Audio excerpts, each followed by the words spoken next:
Hello, I'm Jacqueline Proctor, and this is Intersect on the River Review.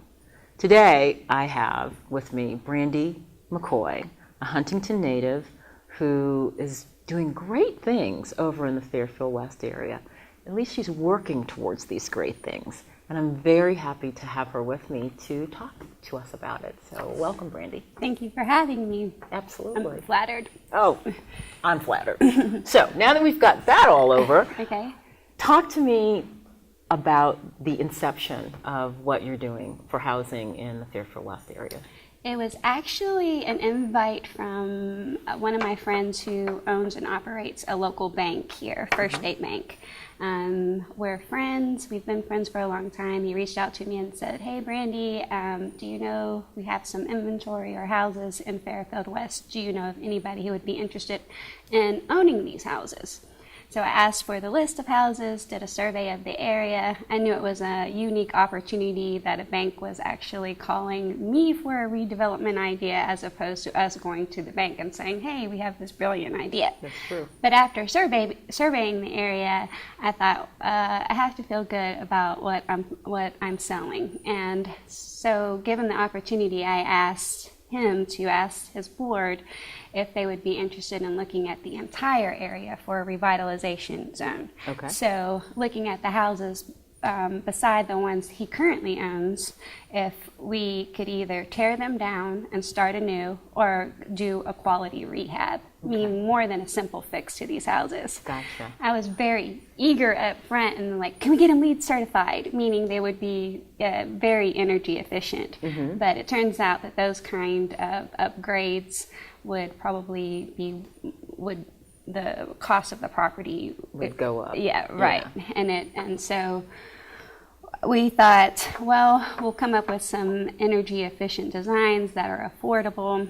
And just so happened I was in North Carolina, mm-hmm. and my friend, or actually my sister, works at Duke University, and she says, well, we're doing the same project.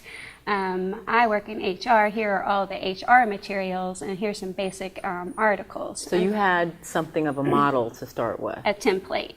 Okay. And I started researching their idea and really saw how they brought the community together with various stakeholders in the area and came up with a plan to revitalize Durham. And it's actually 10 years ago, and today it's a completely different place. But let me interrupt you for 1 second. Okay. I find it wonderful that a friend from the bank called you and said, can you help us with perhaps getting some of the housing stock that we own sold or get the community interested in it? I'm sure it's a friend of yours, but without necessarily naming names or what have you, why do you think they called you?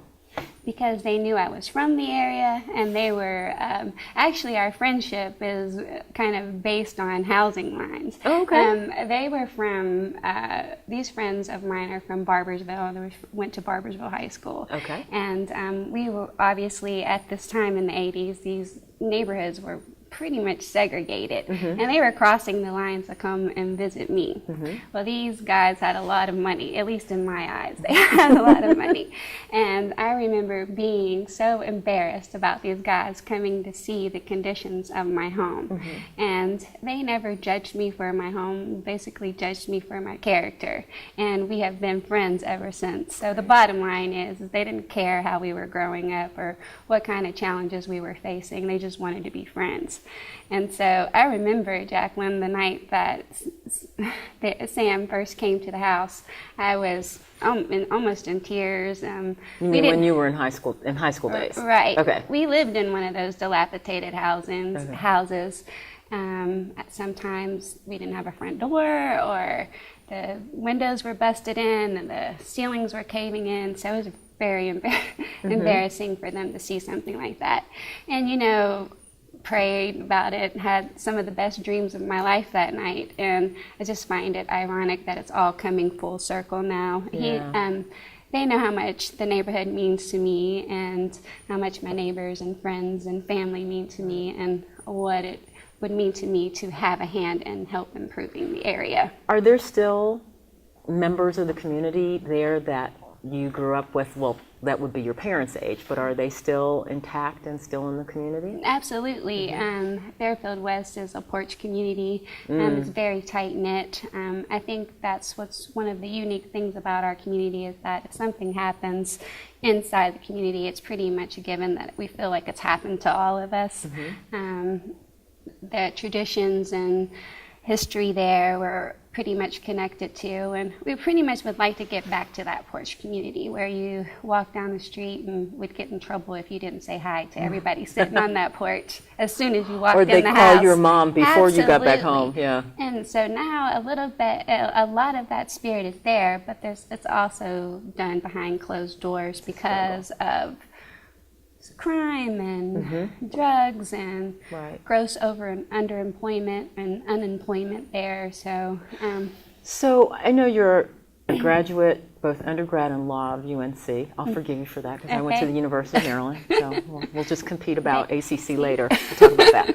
But you went away to school. You came back home. Was your focus at any time in law school, anything about commercial properties, anything like that? I mean, I understand the roots, I get that, but why housing? It could have been any number of things. It could have been community activity with kids, it could have been job creation, that kind of economic development. Why housing? Our mission statement kind of goes into those various aspects, but we would say 70% of our mission is providing housing. We've looked at other things as like job creation.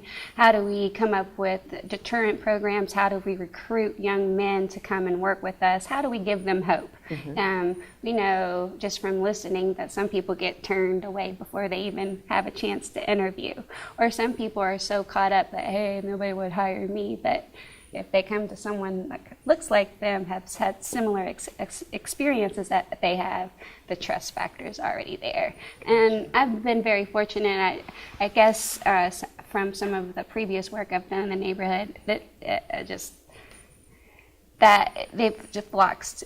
flocks to me. It's easy to recruit those kind of guys, easy to talk to their mothers. Most of their mothers are my age. I went to school with them. Right. Most of them are, please, Brandee, help my son get a job, help my girl get a job. And so we just want to be one of those people in the neighborhood that are listening. And if we can provide an opportunity to them, either we give it to them or connect them to the people who can help them get that opportunity. Tell me about the development corporation that you've put together. It's called Mountain State Development Corporation, right? Correct. And this would be the placeholder, so to speak, to maybe look for grants or receive funding. To what would be the first step in this process? Our first step right now, after we have a template to follow, and so advancing into the template, our first step right now is that we're focusing on turning the key to a property. We know that we have a credibility test to face, and we will be able to meet that credibility test as soon as we get the house either rehabbed or built and owner occupied.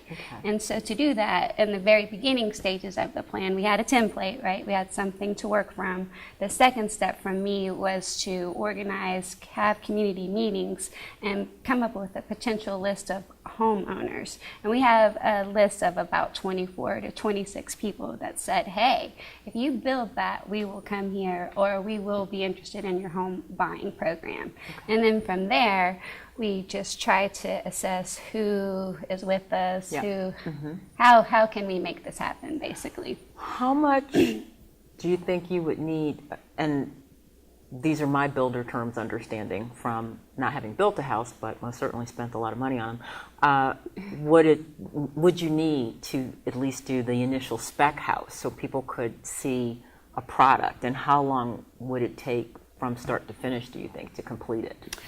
Well, we have a house right now that we're working on. It's been vacant for about 2 years before we had access to it. It is donated to us by the bank. First State Bank has several properties in Fairfield West that they are donating to the nonprofit for us to develop. And again, so we can either tear some of those structures down if it's too much to rehab them, or we can build new houses. Have any construction companies stepped up to say, we'd like to try this? We are working with a very reputable construction company To be named later. We don't talk about it yeah. yet. just because there's just been this weird, like, we will put ideas out there, and then we'll find that the ideas are being implemented, but we're kind of like on the outside looking in. Gotcha. So to avoid all of that, we're just kind of taking a couple steps back, being a little bit quiet about what we're doing, and just focusing on turning the key to that first house. Brandee, spend a few seconds telling me, sharing with our viewers, what you imagine this house would look like. Would it be a 2, a 3, a 1 bedroom? The property footage in Fairfield West, as in a lot of neighborhoods, even in the South Side, can tend to be long but very narrow. So what would you envision a house would be like there? So in the planning stages, what we did is we hired architects. And we actually got them from Chapel Hill. They came into the neighborhood and did a charrette. And architects look at various zoning and look at lot sizes and so on and so forth. They also took pictures and came up with some houses that they thought would change the conversation of the area, meaning attract people to the area. Right. So like, well, let's drive down the street and see what's happening here. But we also curb appeal. Exactly, curb appeal. But we also knew that we had to keep it affordable. And right now, our materials list is, including the builder's fee, is coming in at about $150,000 for a new home for the 2-story homes. And then for the single-story homes, to be honest with you, I haven't gotten the materials list yet, but we hope to keep them right around $100,000 for the. Part of the planning process, if we were following the Duke template, that would be to go to the stakeholders and ask them if they would be interested in housing subsidy programs. And obviously the stakeholders in the area is Cabell Huntington Hospital and Marshall University. And what that means, at Duke and in Durham, they constructed houses that were worth about $180, but by the time all of the subsidies kicked in, from down payment assistance, various things like that, the purchaser paid $116. So with help from stakeholders, these houses can get the ultimate bottom. Price. Yes. Okay, can become lower. So your foundation is looking at a wider picture, I'm getting from what you're telling me, that it's not just what the house looks like or the fact that you've got specs and an architect that can say we can create something beautiful in this size, but there are also possible tax credits or other incentives to ameliorate the price and make it even more affordable.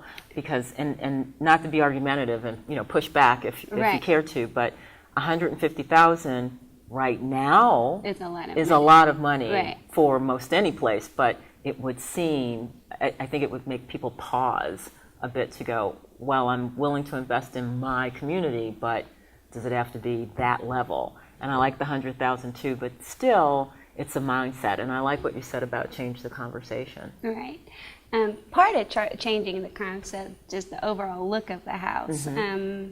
Duke's plan incorporated habitats as their builders, and there's some over there currently. Right, and so when we came to that, I knew that necessarily wouldn't change the conversation if we kept with the same habitat style house. So we came up with, we're first looking at shipping container homes to keep them. I've seen those. Those are lovely. They can be very lovely. But after talking to the architects, they said that they had the ability to fall into themselves, and the steel work involved actually makes it more expensive, and then getting it to code makes it more expensive. So we kept that inspiration, but it's done with more traditional materials. So the facades on the outside are mixed media. It's supposed to be cement siding, reclaimed wood, and even some tin siding. We've seen that, just really up to the homeowner. And actually, the 150 came from a company that wasn't fully licensed, and so the company that we're actually working with now is fully licensed, so the construction cost has already come down considerably. Okay. So, well, that's good. Yeah. You move on. Yeah. You're not working for me. We need to move on. Right.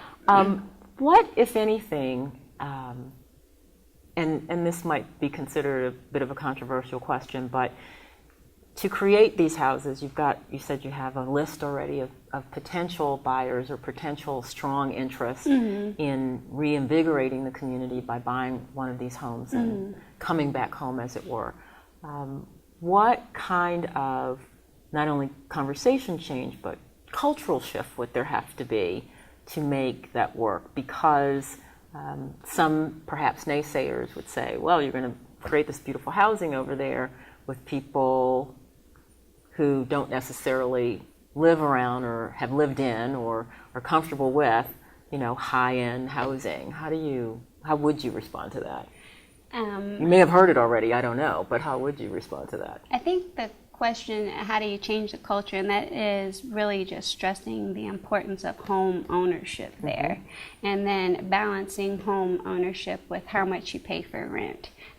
Working with the bank, we understand that what the average rent is, and so our target mortgage package is $650, but obviously that's up to the buyer what their income to debt ratio looks like. But we want to help them. A large part of our program is not just building a house or rehabbing a house, but offering credit counseling classes and home ownership classes.